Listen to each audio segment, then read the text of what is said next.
बड़ी खबर से आपको आगाह करते चलते हैं कि वीडियो बयान पीटीआई लॉन्ग मार्च में जो है घड़ी चोर के नारे जो है वो लगाए गए।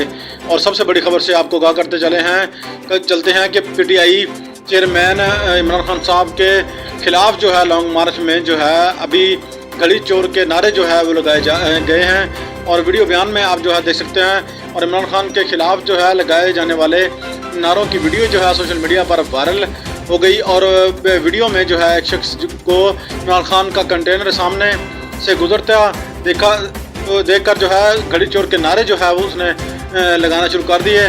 और ये वीडियो में जो है देखा जा सकता है कि जो बयान जो है उसमें जो है ना इमरान खान साहब के सामने जो है वो नारे लगाए गए। और पाकिस्तान मुस्लिम लीग नून की रहनुमा हिना परवेज़ वाटर ने जो है अभी वीडियो को सोशल मीडिया पर शेयर करते हुए पीटीआई को तनकीद जो है की है। और इसमें जो है घड़ी चोर के नारे जो है वो जो है गूंजते हुए साफ तौर पर दिखाई दे रहे हैं। और जनाब याद रहे कि इससे कबल जो है इमरान खान